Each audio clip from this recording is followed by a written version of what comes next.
안녕하세요. 마음서재의 독자 여러분. 오늘도 이렇게 귀한 시간을 내어 저희 채널을 찾아주신 것에 진심으로 감사드립니다.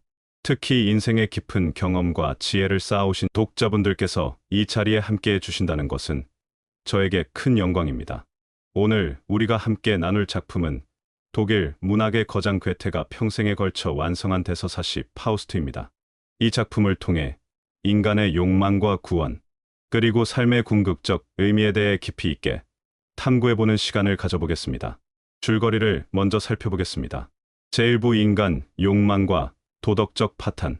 이 작품은 주인공 파우스트가 삶의 무의미함과 실존적 허무에 빠진 상태에서 시작됩니다. 파우스트는 철학, 신학, 법학, 의학에 능통한 학자이지만 아무리 학문을 깊이 연구해도 진정한 진리를 알 수 없다는 사실에 절망합니다. 그는 삶의 본질에 대한 갈망으로 점점 학문을 떠나 마법과 오컬트에 손을 대고 자신의 한계를 벗어나기 위해 극단적 선택을 하려 합니다. 바로 그때 악마 메피스토펠레스가 등장합니다. 메피스토펠레스는 파우스트에게 계약을 제안합니다. 그는 파우스트에게 젊음과 쾌락, 지상에서의 모든 경험을 제공하겠다고 하며 단 하나의 조건을 겁니다. 파우스트가 삶의 어느 한순간에 이 순간이여 멈추어라. 너는 참으로 아름답다고 외치면 그 즉시 파우스트의 영혼은 메피스토펠레스의 것이 됩니다. 파우스트는 순간에 만족하는 일이 없을 것이라고 자신하며 계약을 체결합니다. 계약 이후 메피스토펠레스는 파우스트에게 젊음을 돌려주고 그는 다양한 쾌락과 감각적 삶을 탐색하기 시작합니다. 그 과정에서 그는 순수한 시골 소녀 그레첸 마르가레테를 유혹하게 됩니다. 처음에는 순수한 사랑처럼 보였던 이 관계는 점차 비극으로 치닫습니다. 파우스트의 이기적인 욕망과 메피스토펠레스의 교활한 유도 아래 그레첸은 사회적 명예를 잃고 오빠를 잃으며 결국 자신의 아이까지 죽이는 죄를 저지릅니다. 그녀는 감옥에 수감되고 파우스트는 그녀를 구하려고 하지만 그레첸은 신의 심판을 받아들이며 회개하고 스스로 운명을 받아들입니다. 이 장면에서 그레첸은 죄 속에서도 신에 대한 믿음을 잃지 않으며 결국 신의 자비로 구원받습니다. 이 일부는 인간 욕망의 무게와 도덕적 타락, 그리고 사랑과 회개의 힘을 보여주며 파우스트의 내면적 갈등을 강렬하게 묘사합니다. 제2부 인간 정신의 확장과 구원. 제2부는 훨씬 더 상징적이고 철학적인 전개를 보이며 파우스트의 삶이 보다 넓은 세계로 확장되는 과정을 그립니다. 1부가 인간, 개인의 욕망과 도덕적 문제에 초점을 맞췄다면 2부는 사회적 정치적 차원, 예술과 자연, 종교와 우주 질서까지 아우르는 파우스트의 정신 여정을 다룹니다. 초반에 파우스트는 독일 황제의 궁정에 등장해 마술을 통해 국가 재정을 회복시키 예술적 환상 속에서 고대 그리스의 미의 여신 헬레나를 만납니다. 이 장면은 단테의 신곡을 연상시키며 인간이 꿈꾸는 가장 이상적인 미와 사랑의 환상, 고전적 아름다움의 본질을 탐색하는 대목입니다. 파우스트와 헬레나는 사랑을 나누지만 이 역시 오래가지 못하고 헬레나는 사라지며 그들의 아들은 죽습니다. 이 경험은 파우스트에게 미적 이상조차도 인간이 붙잡을 수 없는 덧없음을 깨닫게 합니다. 이후 파우스트는 다시 현실 세계로 돌아와 자연을 정복하고 인류의 이익을 위한 이상적인 국가를 건설하려는 꿈을 꿉니다. 그는 늙어가지만 여전히 끝없는 열정으로 새로운 삶의 형태를 모색하며 인류 공동체를 위한 거대한 땅을 개간하려는 계획에 몰두합니다. 그러나 이 과정에서 무고한 노인들이 희생되는 등 이상을 추구하는 과정에서도 그는 도덕적 딜레마에 직면합니다. 마침내 그는 죽음을 앞두고 이상국가 건설의 희망을 그리며 이 순간이여 멈추어라. 너는 참으로 아름답다는 말을 내뱉습니다. 이는 계약 조건이 발동되는 순간이지만 그가 꿈꾼 것은 단순한 쾌락이 아닌 인류 전체를 위한 미래였기에 메피스토펠레스는 그의 영혼을 가져가지 못합니다. 신의 심판 속에서 천사들은 그의 영혼을 구해내고 파우스트는 신의 자비 속에 천상의 빛으로 인도됩니다. 파우스트를 이야기하기 전에 먼저 이 작품이 어떤 의미를 갖는지부터 말씀드려야겠습니다. 괴테는 이 작품을 쓰기 시작한 것이 20대 초반이었고 완성한 것은 80대에 이르러서였습니다. 말 그대로 한 인간의 전 생애에 걸친 작품인 셈이죠. 그리고 바로 이 지점에서 우리는 파우스트가 독자들에게 특별한 의미를 갖는지 짐작할 수 있습니다. 이 작품은 단순히 한 인물의 이야기가 아니라 인간 삶의 전체적인 여정을 담고 있기 때문입니다. 자, 그럼 이제 파우스트의 이야기 속으로 들어가 보겠습니다. 우리의 주인공 파우스트는 대학의 박사입니다. 그는 철학, 의학, 법학, 그리고 신학까지 모든 학문을 통달한 지식인입니다. 하지만 여기서 중요한 것은 그가 이 모든 지식을 얻고 나서 느끼는 감정입니다. 그는 깊은 허무감에 빠져 있습니다. 아, 나는 철학과 의학을, 그리고 법학과 저주받을 신학까지도 열심히 공부했는데 가련하게도 전과 다름없이 어리석은 놈이로구나. 이렇게 탄식하는 파우스트의 모습에서 우리는 무엇을 읽을 수 있을까요? 이것은 단순한 학문적 회의가 아닙니다. 파우스트가 경험하고 있는 것은 실존적 위기입니다. 그는 인간이 알 수 있는 모든 것을 알았지만 정작 삶의 의미는 찾지 못했습니다. 이런 파우스트의 모습은 오늘날 우리에게도 낯설지 않습니다. 특히 인생의 많은 것을 경험하고 성취한 독자들에게는 더욱 그럴 것입니다. 우리는 살아오면서 많은 것을 배우고 얻고 성취했지만 과연 그것이 삶의 진정한 의미였는지 의문이 들 때가 있습니다.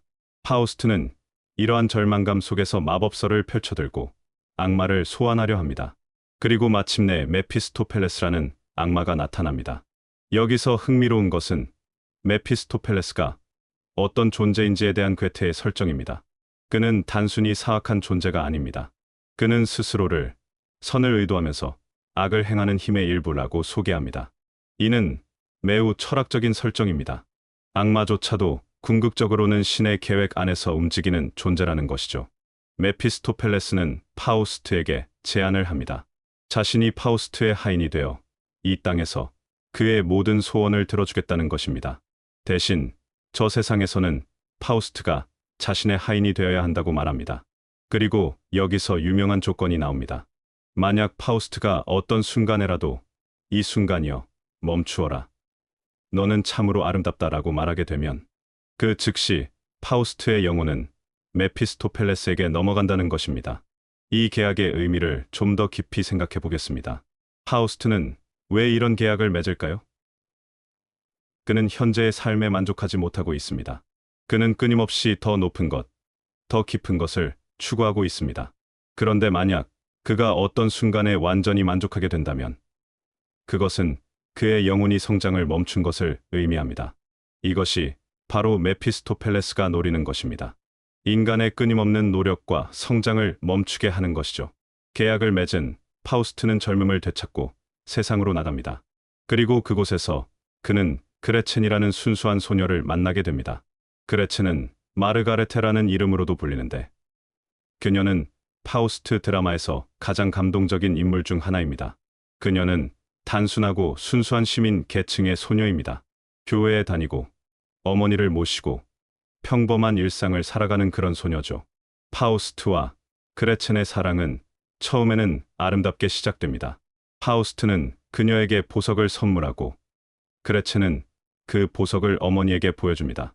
하지만 어머니는 그 보석이 너무 비싸다며 교회에 바치라고 합니다. 이런 세부적인 묘사에서 우리는 그레첸의 순수함과 그녀가 살고 있는 세계의 도덕적 기준을 엿볼 수 있습니다. 하지만 이 사랑은 점차 비극으로 치닫습니다. 파우스트는 그레첸과 만나기 위해 메피스토펠레스의 도움을 받습니다.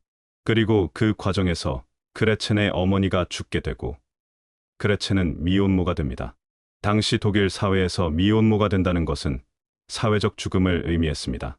그레첸은 사회의 따가운 시선 속에서 절망에 빠지고 결국 자신의 아이를 죽이는 비극적인 행동을 하게 됩니다. 그레첸이 감옥에 갇혔을 때 파우스트는 메피스토펠레스와 함께 그녀를 구하러 갑니다.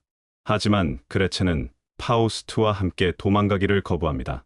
그녀는 자신의 죄를 인정하고 신의 심판을 받겠다고 합니다. 그리고 마지막 순간 하늘에서 구원받았다는 소리가 들립니다. 그레첸은 자신의 회개를 통해 구원을 받게 됩니다. 이 그레첸의 이야기는 파우스트 일부의 클라이맥스입니다. 여기서 우리는 구원의 본질에 대해 생각해 볼 수 있습니다. 그레체는 사회적으로는 죄인이었지만 신의 관점에서는 구원받을 수 있었습니다. 그것은 그녀가 진정으로 회개했기 때문입니다. 이는 외적인 행위보다는 내적인 진실성이 더 중요하다는 것을 보여줍니다. 파우스트 2부는 일부에 비해 훨씬 더 철학적이고 상징적입니다. 파우스트는 이제 개인적인 욕망의 차원을 넘어서 더 큰 세계로 나아갑니다. 그는 정치에 참여하고 예술을 추구하며 산업 발전에 기여하려 합니다. 특히 그는 자연을 정복하고 새로운 땅을 만들어내는 거대한 간척 사업을 추진합니다. 2부에서 파우스트는 고전 고대의 이상미를 상징하는 헬레네와 만나 사랑을 나눕니다. 이는 현대의 파우스트적 정신과 고대의 고전적 미가 만나는 상징적 장면입니다. 하지만 이 사랑 역시 영원하지 않습니다.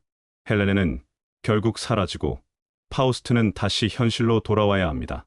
늙어가는 파우스트는 자신의 마지막 사업으로 바다를 메워 새로운 땅을 만드는 일에 몰두합니다. 그는 수많은 사람들을 고용하여 이 거대한 프로젝트를 추진합니다. 그리고 이 과정에서 그는 미래의 모습을 그려봅니다. 자유로운 사람들이 자유로운 땅에서 살아가는 이상적인 공동체를 꿈꿉니다. 바로 그 순간 파우스트는 그 유명한 말을 하게 됩니다. 이 순간이여 멈추어라. 너는 참으로 아름답다. 하지만 여기서 중요한 것은 파우스트가 왜 이 말을 했는지입니다. 그는 자신의 개인적인 만족을 위해 이 말을 한 것이 아닙니다. 그는 인류 전체의 행복을 위한 이상을 시연하는 순간을 보고 이 말을 한 것입니다. 파우스트가 죽은 후 메피스토펠레스는 그의 영혼을 가져가려 합니다. 하지만 천사들이 나타나 파우스트의 영혼을 하늘로 데려갑니다. 그리고 여기서 그 유명한 천상의 합창이 울려 퍼집니다. 끊임없이 노력하는 자, 그를 우리가 구원할 수 있다. 이 결말은 매우 중요한 의미를 담고 있습니다. 파우스트는 분명히 계약의 조건을 어겼습니다. 그는 이 순간이여 멈추어라라고 말했습니다. 하지만 그는 구원받았습니다. 왜일까요? 그것은 그의 노력이 자신만을 위한 것이 아니라 인류 전체를 위한 것이었기 때문입니다. 그는 마지막까지 더 나은 세상을 만들기 위해 노력했습니다.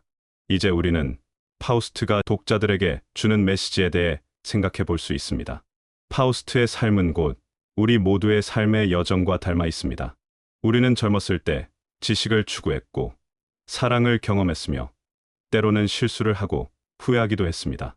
그리고 나이가 들면서 더 큰 이상을 추구하게 되었습니다. 특히 독자들에게 파우스트의 모습은 매우 친숙할 것입니다. 그는 인생의 말년에 이르러서도 여전히 꿈을 꾸고 있습니다. 그는 포기하지 않고 계속해서 더 나은 세상을 만들기 위해 노력합니다. 이는 나이가 들어도 성장을 멈추지 않는 인간의 모습을 보여줍니다. 또한 파우스트의 이야기는 인간의 욕망에 대한 깊은 통찰을 제공합니다. 인간의 욕망은 결코 나쁜 것이 아닙니다. 그것이 개인적인 만족에 그치지 않고 더 큰 선을 위해 사용될 때 그것은 구원의 통로가 될 수 있습니다. 파우스트의 끊임없는 추구는 결국 그를 구원으로 이끌었습니다. 괴테는 파우스트를 통해 인간 삶의 모든 측면을 보여주었습니다. 지적 추구, 사랑, 정치, 산업, 그리고 궁극적으로는 인류애까지. 이 모든 것이 하나의 거대한 생명체처럼 유기적으로 연결되어 있습니다. 그리고 이 모든 것을 관통하는 것은 끊임없는 노력과 성장에 대한 의지입니다. 시니어 독자들에게 파우스트는 단순한 문학 작품이 아닙니다. 그것은 인생의 교과서이자 성찰의 거울입니다. 우리는 파우스트의 여정을 통해 우리 자신의 삶을 되돌아볼 수 있습니다. 우리가 추구했던 것들, 우리가 사랑했던 것들, 우리가 실수했던 것들, 그리고 우리가 여전히 꿈꾸고 있는 것들까지 말입니다. 특히 그레첸의 이야기는 용서와 구원에 대한 깊은 메시지를 담고 있습니다. 우리는 살아오면서 많은 실수를 했고, 때로는 다른 사람에게 상처를 주기도 했습니다.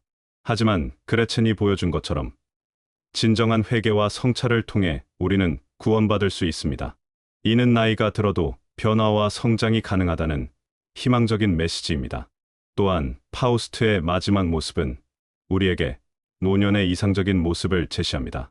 그는 개인적인 욕망을 넘어서 인류 전체의 행복을 위해 노력합니다. 이는 시니어들이 가져야 할 자세를 보여줍니다. 우리의 경험과 지혜를 후세를 위해 사용하는 것. 그것이 바로 의미 있는 노년의 모습일 것입니다. 파우스트는 또한 시간에 대한 깊은 성찰을 담고 있습니다. 파우스트는 이 순간이여 멈추어라라고 말했지만 역설적으로 그는 시간을 멈추려 한 것이 아닙니다. 그는 그 순간의 아름다움을 인정하면서도 그 순간이 영원히 지속되기를 바란 것이 아니라 그 순간이 미래의 더 나은 순간들로 이어지기를 바랐습니다. 이는 시니어들이 가져야 할 시간 의식을 보여줍니다. 과거를 그리워하는 것이 아니라 현재를 충실히 살면서 미래를 위해 준비하는 것입니다. 괴테 자신도 이 작품을 완성할 때까지 끊임없이 노력했습니다. 그는 80세가 넘어서도 여전히 창작에 몰두했습니다. 이는 파우스트의 끊임없는 노력과 정확히 일치합니다. 괴테는 자신의 삶을 통해 파우스트의 메시지를 실천했던 것입니다. 파우스트는 인간의 삶이 완성되는 것이 아니라 끊임없이 진행되는 과정임을 보여줍니다. 우리는 결코 완전한 만족에 이르지 못하고 그것이 바로 우리가 인간인 이유입니다. 만약 우리가 완전한 만족에 이른다면 그것은 성장의 끝을 의미할 것입니다. 하지만 우리는 끝까지 꿈을 꾸고 노력하고 성장할 수 있습니다. 이 작품은 또한 개인과 사회, 개인과 우주의 관계에 대한 깊은 통찰을 제공합니다. 파우스트는 개인적인 욕망에서 시작하여 점차 더 큰 사회적, 우주적 관점으로 나아갑니다. 이는 인간의 성숙 과정을 보여줍니다. 우리는 젊었을 때 자신에게만 집중하지만 나이가 들면서 점차 더 큰 세상을 생각하게 됩니다. 마지막으로 파우스트는 구원의 의미에 대한 새로운 해석을 제시합니다. 구원은 외부에서 주어지는 것이 아니라 우리 자신의 태도와 노력에서 비롯됩니다. 끊임없이 노력하고 더 나은 세상을 만들기 위해 헌신하는 사람은 구원받을 수 있습니다. 이는 종교적인 구원의 개념을 인본주의적으로 재해석한 것입니다. 파우스트는 단순한 문학 작품을 넘어서 인간 삶의 전체적인 의미를 다룬 철학적 대서사시입니다. 특히 시니어 독자들에게는 지나온 인생을 돌아보고 앞으로의 삶을 어떻게 살아갈 것인지에 대한 깊은 성찰의 기회를 제공합니다. 괴테의 인간은 끊임없이 노력하는 한 구원받을 수 있다는 메시지는 오늘날에도 여전히 유효하며 특히 인생의 황혼기에 있는 분들에게 희망과 용기를 주는 말씀입니다. 여러분, 오늘 함께 나눈 파우스트 이야기는 어떠셨나요? 이 긴 여정을 함께해 주신 모든 분들께 진심으로 감사드립니다. 혹시 오늘 이야기가 도움이 되셨다면 구독과 좋아요 버튼을 눌러서 저희가 더 좋은 콘텐츠를 만들어 나갈 수 있도록 힘을 실어주시면 정말 큰 도움이 됩니다. 여러분의 관심과 격려가 있어야 저희도 계속해서 의미 있는 작품들을 소개하고 함께 나눌 수 있을 것 같습니다. 다음에도 더 좋은 이야기로 찾아뵙겠습니다. 감사합니다.